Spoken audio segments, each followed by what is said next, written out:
People have asked me previously why I go to the text sometimes. Look, I've gone through this many years, and on the last year on Zoom, so I've always gone to the lessons because it's easier identified. But I'm kind of running out of lessons to do. So I really delved into the text from time to time, which I'm doing today. And it's also very powerful because the text is the theoretical foundation of the lessons. So if you just do the lessons by itself, you're missing the point. You're missing the theoretical foundation of each lesson that you do every day. So it's important that we cover the text from time to time. And perhaps we can also do the manual for teachers in the future as well. Okay. Again, this is Kevin Rice, and we're going through A Course in Miracles here. And I'm going to give you some commentary after 3 paragraphs. I'll stop after my commentary, answer any questions that you have, and then I'll resume my commentary as well. I trust that all is well with you. You are the Christ, the living son or daughter of the living God. You are the light of the world. This is your function. This is why you are here. This is why I am here, to extend and express the good, the sacred, and the beautiful to everyone. All right? So this is a very deep-seated excursion through this section of the text here. So take a deep breath and allow your mind to wrap yourself into it and absorb it and experience it today and every day. Seek not outside yourself. Before I go into this, your question for me is, what is an idol? Well, the next section actually explains this quite simply, right? In there, it says an idol is an image of your brother, which you would value more than what he is. Idols are made that he may be replaced no matter what their form, be it a body or a thing, a place, a situation or a circumstance, an object owned or wanted, or a right demanded or achieved. It is the same. Let not their form deceive you. Idols are but substitutes for your reality. So that's an opportunity to read the next section too about what is an idol here. And so basically, I think the text in other ways basically sums it up very simply by stating that a false image of yourself has come to take the place of what you are. Hello? No, let me repeat this. A false image of yourself has come to take the place of what you are. Okay? So you say, Kevin, what is self-image that you're referring to? This self-image that I'm referring to is called Kevin Rice, or your names. An idol is a substitute of the truth. So our purpose is to find salvation. What is salvation? Salvation is nothing more than the recognition that what was never true is not true now and never will be, that the impossible has not occurred. What was not real, that false self-image that we are creating, was never true, is not true now, and never will be. All right? You're not the separation. You are, thank you. You are the son or the daughter of the living God. That is your reality. That is your identification, your beingness, and so forth. So let's delve into the first three paragraphs here. Seek not outside yourself, for it will fail, and you will weep each time an idol falls. Heaven cannot be found where it is not, and there can be no peace excepting there. Okay. We need great honesty here. We need great honesty here. And allow yourself to become introspective here. Be honest with me. As you review your serial adventures in this dream state, it must be clear that every time that you attempt to find happiness or pleasure or contentment externally, what experience has been brought to you? Disappointment, struggle, striving, anxiety, and so forth.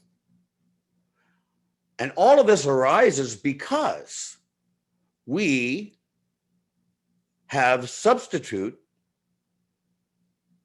reality with a falsehood called Kevin Rice, with an ego trapped inside of a brain and trapped into a body. That is not who I am ever. So let's explain this another way.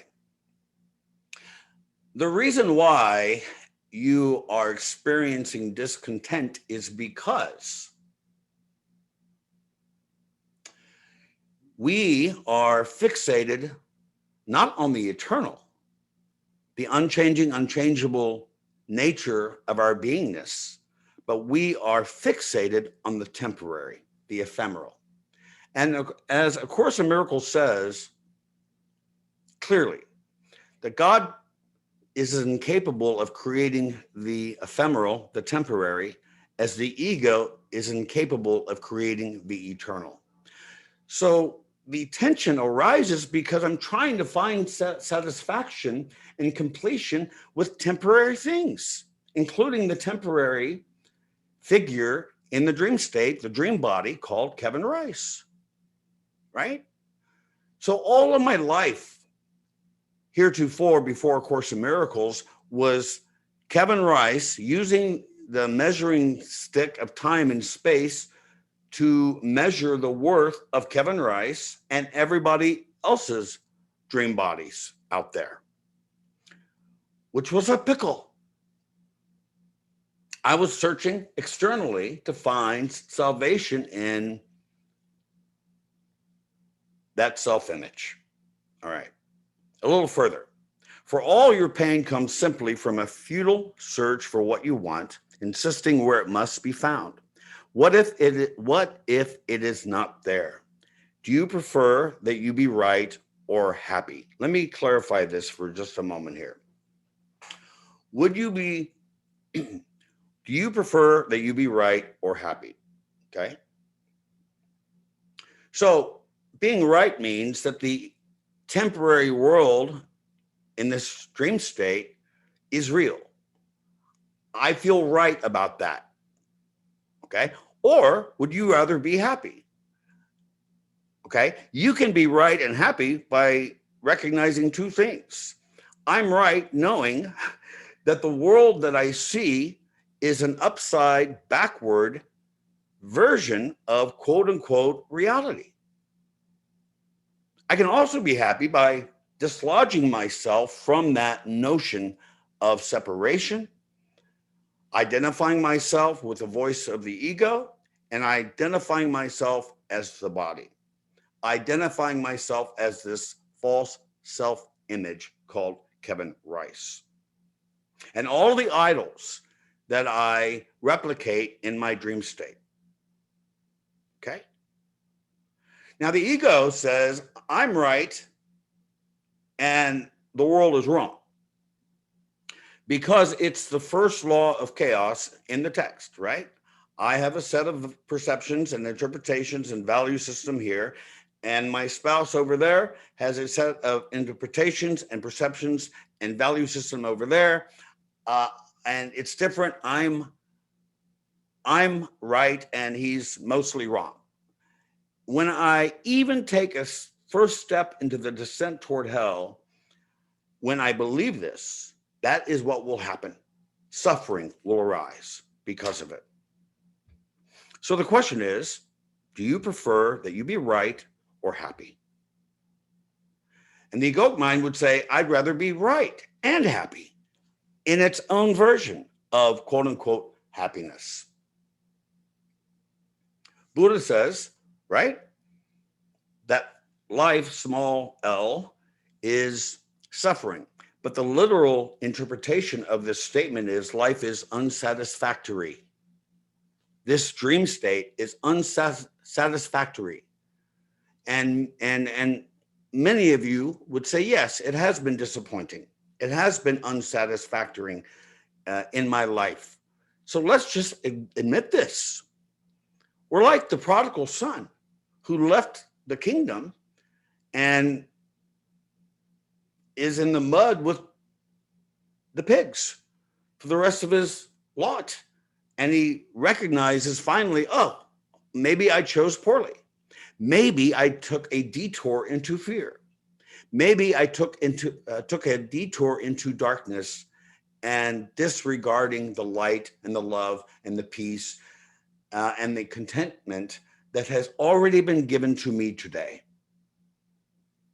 And that is where we get into the next section where it says, and therefore, by his coming, he denies the truth about himself, okay, and seeks for something more than everything. That is what we are referring to here.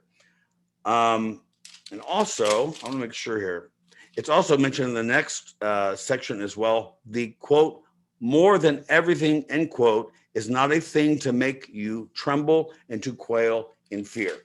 So in other words, we have been given an inheritance. We have been given the kingdom. Happiness is an inside job. It just is. And so therefore, what is happening is because there's nothing else to get, there's no other something to get. That is the attempt to seek outside of yourself. There is nothing outside of yourself. There is no otherness here. Okay? God did not create a world that leads away from God. Okay? So, a little further, it says, this is the purpose he bestows upon the body, that it seek for what he lacks and give him what would make himself complete. So let's talk about romantic relationships here for just a moment, because this is exactly what it's referring to here. So essentially, I'm going to use my spouse as an example here. Aaron, he's here. I bless you. And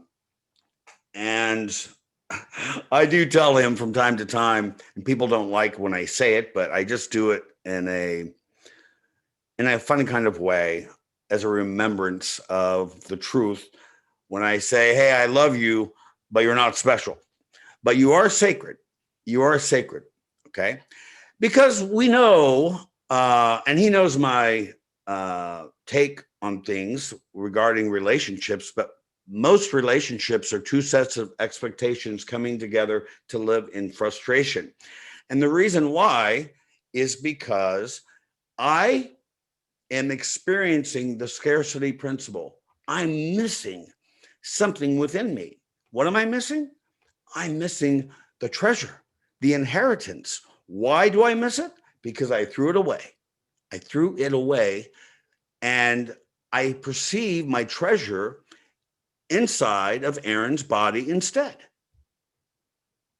Put your head around this concept. It's not my concepts. It is from A Course in Miracles. So in other words, if I see my treasure, not in me, but in my spouse, then I elevate him to specialness. And if I do that, make him special, my special love relationship with Aaron will transform eventually into a special hate relationship. I know this. So therefore, I recognize that he and I believe that he believes this too, that we're on a level playing field with each other. Okay? I accept his quirks and he accepts my quirks. You say, Kevin, you have quirks? Yes, I do. Kevin Rice does. And I accept all things as they are. And furthermore, I'm on the same level playing field with you as well. I love you equally as I love my spouse. Somebody emailed me with a lengthy email. That's their option to do that. That's fine. And said, I'm not going to your class anymore because I don't believe you. I don't believe that you don't think that your spouse is more special than everybody else. Listen to me. Again, we need great honesty here. Do you think for a moment that from time to time, I'll use my mother as an example here. My mother and I, as an example, we would talk every day. And she passed from this dimension about 5-6 years ago. And I recognized in that relationship that even when I moved from Kansas City to Florida, I thought there was going to be some loss, some limitation, sacrifice, right? Well, that just wasn't true. I also had from time to time arise thoughts of loss and limitation when she disappeared from this dimension. That's not true either. So the form of my special relationship with my mother transformed itself into a holy relationship. So our experience with God rests in our relationships with other people. Okay. So no one can be excluded from that one love. Okay. Do I believe that? Yes. From time to time, do I forget it? Yes, of course I do. Enlightenment does not ask that we never have those moments, but it does ask that we do not keep it. Do not continue with the narrative. Okay. So what happens when we let go slowly, gingerly from our idols? Okay. We're not forcing it to you. We're just saying, consider if you let go of the illusion of the what should be list that runs in your mind all the time, what would happen? Well, you'd get an experience of number one, freedom. And number two, you become closer to the awareness of your identification and your beingness that you are. And thus he wanders aimlessly about in search of something that he cannot find, believing that he is what he is not. Again, he is believing that he is what he is not. He is believing that he is a false image who had taken the place of his reality. You see this? So, I have to take a deep breath here. I love this course. I love the pointer that it brings to me. And a student in Miami asked me one time, Kevin, what would happen if the Course in Miracles was removed from you? And I said, nothing. Because I don't want A Course in Miracles itself to be an idol itself either, right? A Course in Miracles says in one lesson, maybe the text where it says, go beyond this world, go beyond this course, and find God and holiness there instead.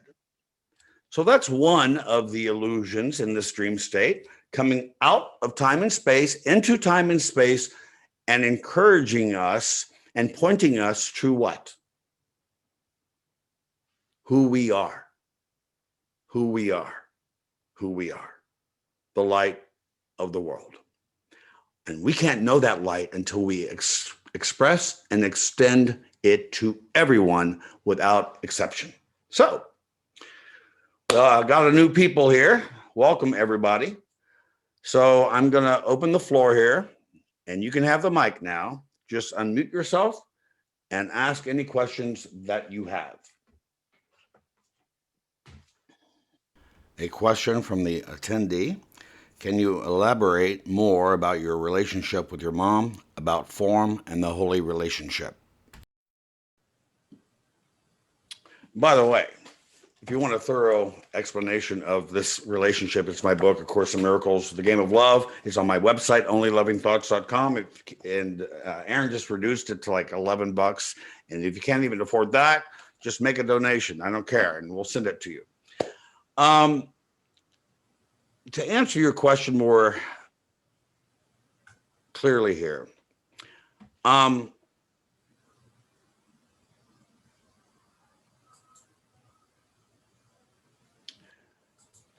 we begin to gently transform your special relationships into holy relationships, not by discarding them. If you discard your special relationships, then it will replicate the relationship, the form of the relationship will replicate again and again and again in other bodies, period. It's what A Course in Miracles refers to as the shadowy figures of the past. In other words, if I discard Aaron because he can be a pickle from time to time, or he discards me because I can be a pickle from time to time, and it's repugnant, so I'm done with him, or he's done with me, and we find another replacement, we're not really finding a new replacement, because all that we are confronted with are the shadowy figures of the past, those dream bodies in the past, those special dream bodies in the past who do not complete us. And so we discard them. But in the text, A Course in Miracles says, do not betray your brother here. All right? And to answer your question more specifically, and I'm going to answer it simply here because it is from the Course, and I've used it in every relationship in my life. And that is this: give over that relationship to the Holy Spirit. Let him be in charge of that relationship.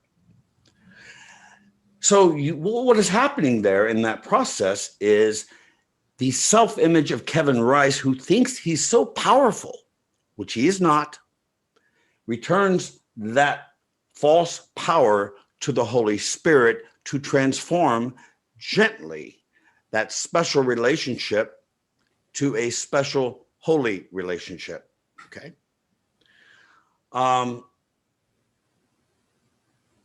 That's it. In other words, you're not in charge of the relationship, but rather you are giving the relationship over to the Holy Spirit. And what happens when you give it over to the Holy Spirit, through its signs and symbols and miracles and healing experiences, the relationship understands that I'm not in love with my spouse. I'm love itself. As I said 3 weeks ago, my spouse bought me for my birthday the mask from the foundation of, not from the Miracle Distribution Center, where the mask said, "Teach only love, for that is what you are." So the romantic version of relationship was born in the 16th century in France. And so the West just bought it and said, this is love, this is romance, romance is love, and put a label of love upon it. Okay? It was man-made. It was not created by God. There is no law but God's love. There is no love but God's love. So there is no levels or divergencies or types or differences. Okay? There's no singularity in there at all. There's only wholeness. There's only unity. And the Holy Spirit begins to reveal to us that what we are bumping up to into this dimension, these other dream bodies, is nothing more than our own inner reflection, a mirror an inner movie that we ourselves are producing. Does that answer your question? The attendee asks, in this world of form, how can we see it as a holy relationship? Um, we have a holy instant and a holy relationship. Okay, and a holy relationship includes every holy instant that you bring to the present moment. How can I know the holy instant? By not using the past against my brother or my sister's present. Okay. We experience the holy instant, the holy relationship, because we're not using the yardstick of time and space to measure my husband or my wife or my kids or my family or my parents. It's holy because it does not have the taint of the past and the future to cover over the present moment. How do I know if I'm accepting what is? That is when I know I'm in the present moment. How do I know that this is sacred? Because through extension, I'm embracing and enfolding my brothers and sisters with love. Love, love, love, love, love, through extension. The unholy relationship exists, as I said previously, two sets of expectations coming together to live in frustration. You got hell right there. So this is important for us to understand here. There are no accidents here. Those people in your life are there for one reason and one reason only, and that is to bring healing to the relationship, which heretofore was riddled with division and conflict and competition and so forth. So accepting what is means there's no level of resistance, no level of objection that you bring to the world, because all you're responding to is a dream state that you yourself are producing, right? So there's no specialness in the dream state. If I believe that there's an idol or a special relationship in the dream state, what happens? I forget that I'm dreaming a dream. I'm steeped deeply into the notion that this world of time and space is my reality. It isn't. My relationship is wholly with you and you and you and you and you and you and you and you and you and you and you and you. By doing what? I'm turning this relationship over my class to the Holy Spirit. I do that nearly every time I do a class in Miami, here, Zoom, wherever it is, West Palm Beach. Holy Spirit, I turn this relationship over to you. Okay. It cannot be difficult to do the task that Christ has asked me to do, because it is the Christ who does it. It is the Holy Spirit who does it. So what does Kevin Rice have to do to prepare for this? He sets his self-image to the side. It's immaterial to what needs to be conveyed or communicated to the world. Right? It's coming from the indwelling spirit of love that communicates and guides me and directs me and so forth. And so it's an easy breezy exercise. There's no struggle, no stress at all. Yes, things happen in my classes. My spouse just said, Kevin, fix your shirt. Do I have any resistance about that? No, I fix my shirt. So nobody wants to look at my white pasty skin. I don't. But again, that's just Kevin Rice. Who cares? You're dealing with two mindsets here. The egoic mind that arises when Kevin Rice thinks that that is his identification.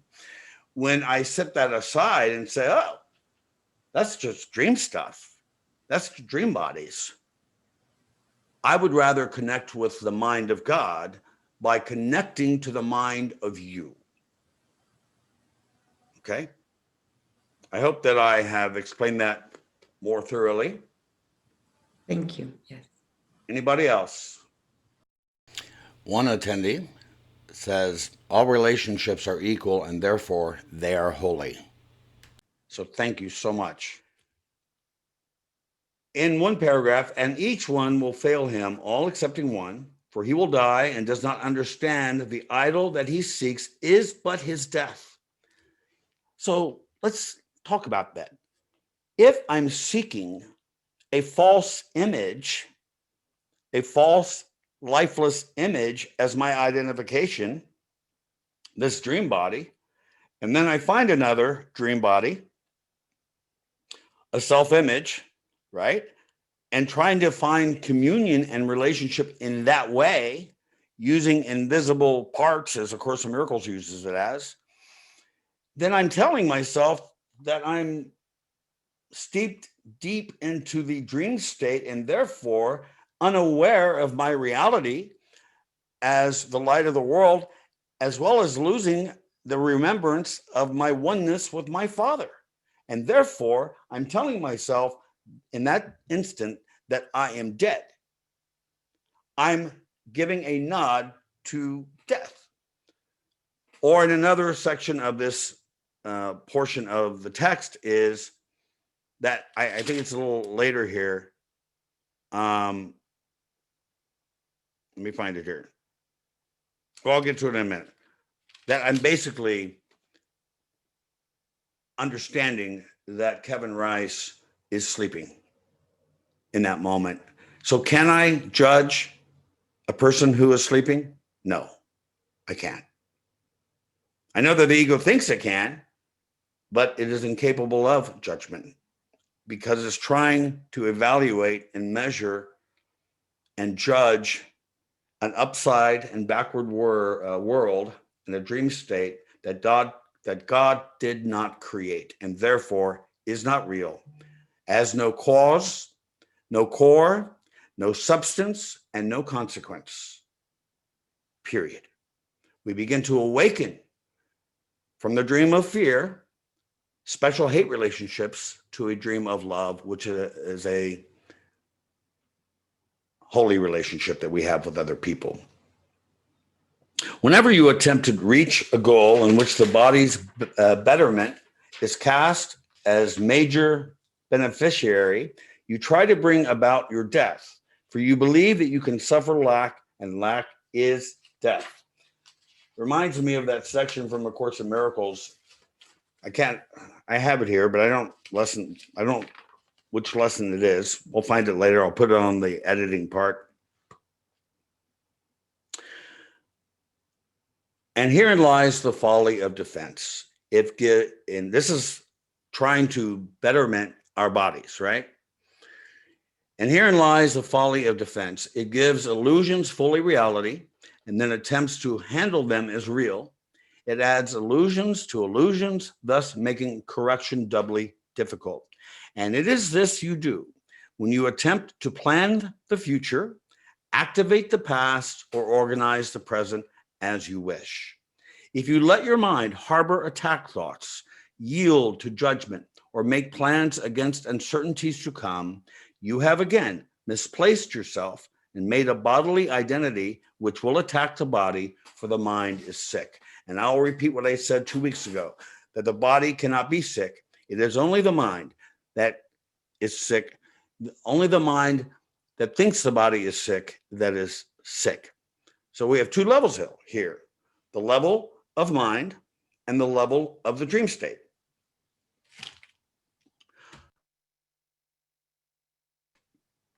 We have a reality, or we are playing and dancing with a dream state, illusions, and so forth.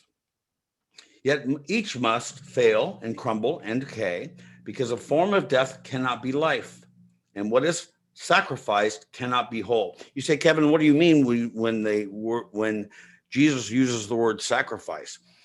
I'm believing in sacrifice and suffer from it if I think for 1 second that you are separate from me and I'm separate from you, and that we are separate from our Father, our Creator. That is sacrifice. So there's no otherness here. Okay.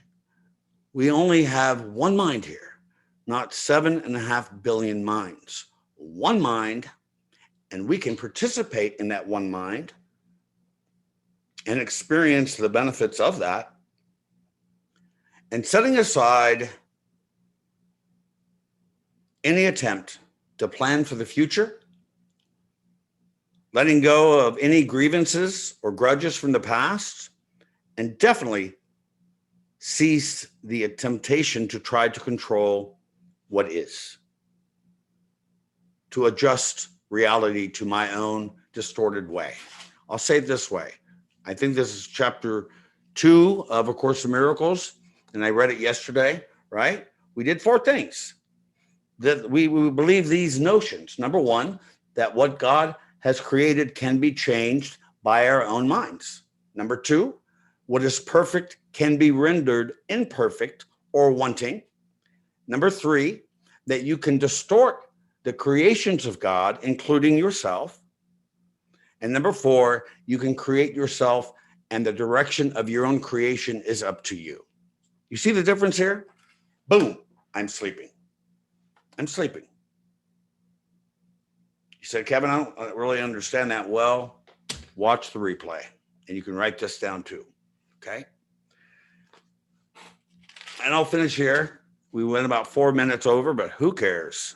Time and space is not my problem, as Jesus said in the cameos.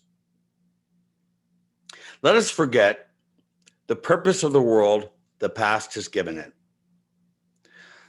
So, what is the purpose of the world the past has given us? Vengeance, attack.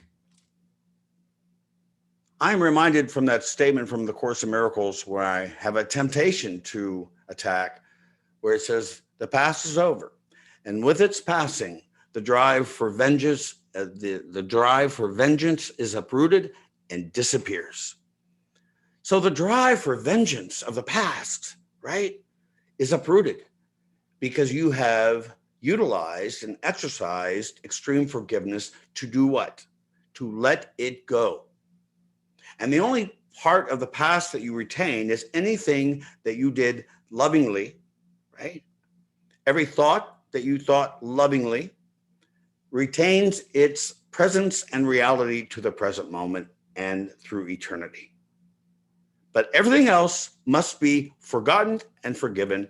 This is the message of A Course in Miracles, so do not shoot the messenger here. Dismiss all of those distortions that arose from the voice of fear, the voice of the ego. This is important. You try to see in a place of idols found outside yourself with power to make complete what is within by splitting what you are between the truth. What is the split that is being referred to here? The split is, in this dimension, would be the voice of the Holy Spirit, the voice of the indwelling spirit of love, whatever you want to call it, and the voice of fear or the ego. The voice of the Holy Spirit is connected to that one mind that points to our one mind, our one God, our one love, and our inheritance and our treasury. We become, so the result of the split mind would be that power and the treasury and the inheritance resides in the self-image called Kevin Rice. And it has nothing to do with Kevin Rice. It has everything to do with the mind that is connected and communicated with the Holy Spirit and our Father, our Creator, our source. And I'll just end by saying the last paragraph of this section, which is powerful, so powerful. Salvation thus appears to threaten life and offer death. It is not so. Salvation seeks to prove there is no death and only life exists. Let him remind you of his love for you, and do not seek to drown his voice in chants of deep despair and idols of yourself. Wow. The Course says God's voice speaks to you, but you do not hear it because you're too preoccupied by your own voice, the voice of the ego. When we begin to allow that raucous, shrieking voice of fear to be silenced with the assistance and the cooperation of the Holy Spirit, then it will be done. The opposite of God does not exist. And when we understand the nothingness of the things that we think are something, then it begins to dissipate in the dream state, and your dream of fear is transformed into a dream of love. All right. I'm going to, I'll probably edit this out. When I was 35 years old, you can reminisce about your past. And without any charge or emotional charge to it, then you're fine. You can reminisce about it and so forth without any grievances or grudges or whatever. But I remember I was like 35 years old. I was moved to West Palm Beach. Then I moved to Miami, back to West Palm Beach, whatever. And I was in meditation. And I got a flash in my mind. And I remembered that when I was a young kid, I remembered my family, all of my family members called me Hezzy. And they called my twin sister something else. I don't remember. I think Harry or something like that. They called me Hezzy. So I picked up the phone and I asked my mom, I said, Mom, why did you and Kim and Susan, Donna, Karen, all of them, my brothers, all call me Hezzy? My nephews, my nieces. And she said, well, because when you were born, the word that popped up immediately out of nowhere was Hezekiah. And I said, Hezekiah? Who is Hezekiah? And who would give me a name called Hezekiah, And she said, it's from King Hezekiah, as I read it in the Old Testament. I said, okay. So I closed the conversation with my mother, and I went to the Old Testament and found King Hezekiah. And I thought, And the purpose of King Hezekiah in the Old Testament had one purpose: to do what? To remove idols from the world. And my friends, that is what we're happening right now in this section from A Course in Miracles. I'm not saying I'm King Hezekiah reincarnated here. I'm saying that the purpose of our sojourn here is to not get rid of idols because they're bad, but dislodge ourselves from those idols because they are not true. They're illusions, hallucinations, fantasies. And when we recognize that they are merely hallucinations, they merely seem to disappear from this dimension. Well, what a class, eh? Any other final questions or commentary, folks? Another question from an attendee is sickness an idol? So we can just even pull back even further. So the idol, so sickness and the miseries and the sufferings of the world is nothing more than the effect of the original idol, which is the belief in separation. That's it. So separation equals sickness, equals suffering, equals sin, and so forth. So we'll just pull it back and saying, yes, separation and all of its underlings is equally idols, and therefore is not me. And that includes, by the way, the self-image of Kevin Rice is itself an idol, right? So when we become more nobodies in the dream state, our real somebody arises, our identification, our reality, our beingness begin to arise in our field of awareness. And then we know what our purpose is in this world is to love and to forgive and to bless the world as we bless ourselves. Another question from an attendee. What do I do if I'm furious with my spouse? So I'm going to use my spouse as an example because I don't want to, again, this is all being edited and so forth. So last night, Aaron and I had dinner with friends in Miami who have been friends with us for over 12, 13 years. And we were having a conversation about how our relationship with each other during the pandemic. And I said, well, it was kind of a surprise for me and Aaron because we did not have any arguments, and there were moments of tension, rarely, but there was basically peace. So to answer your question, how do you respond when you're so furious with your spouse? Has that ever happened with my spouse? Yes. How do I respond to it? I always act and do not react. So most people react and are immediately on a battlefield with themselves. How do I act myself? I go into my study room, which I am in right now, and I sit there until I talk myself out of that insanity. Okay?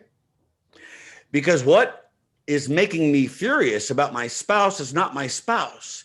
It is the interpretation that I laid upon him. Okay? Look, people go crazy when I tell to them, why doesn't your spouse agree with you about A Course in Miracles? And my answer is, I don't care. It's not about him agreeing with me about the interpretations I'm bringing to this relationship. The purpose of this relationship is holiness. It has nothing to do with his value system. He's a scientist. He's great. He does great editing and coding and all that stuff. I have no interest in this at all. But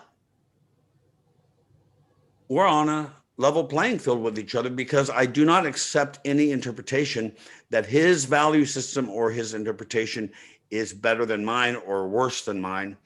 And secondly, the recognition, and this is so important, that most of the time that I'm furious, I'm not furious about the world or another person. I'm furious because I'm furious about myself. Because I'm furious about myself because I have attacked my brother or my sister, and I've done that because I'm projecting my own unconscious guilt to other people. As the way of mastery says, we will continue to project on others what remains to be unhealed and unforgiven in our own selves. So I have to sit there in this couch and set myself right side up, because if I'm attacking my brother, I'm upside down temporarily. It's not bad. It doesn't mean I'm unenlightened or whatever. It just means I stepped outside of the kingdom for a moment and I have an opportunity to choose once again and recognize that my purpose in this relationship is not him fulfilling any expectations and so forth. I'm there because I'm off of the battlefield. The reason why I'm furious and suffering is because I'm on a battlefield of my own choosing. And so how do I get off of the battleground? It's to get rid of it, to leave it. As Jesus said several times to Helen Truckman, a desert is a desert is a desert. How do you leave a desert? Leave it. Leave the desert. The desert is not my relationship with my spouse. The desert is this underbelly of the ego, the darkness of the ego, the darkened glass of the ego that says you are a victim of the world that you are seeing. And I'm not. And Most times I'm furious, it's because I'm projecting my own unconscious guilt to another person. When I recognize that, then the rift is healed. Okay. The rift is there because I put a rift there. It's healed when I remove the rift. Okay. Does that answer your question? So the next question is, what happens if another person is projecting on you? We understand singularity, right?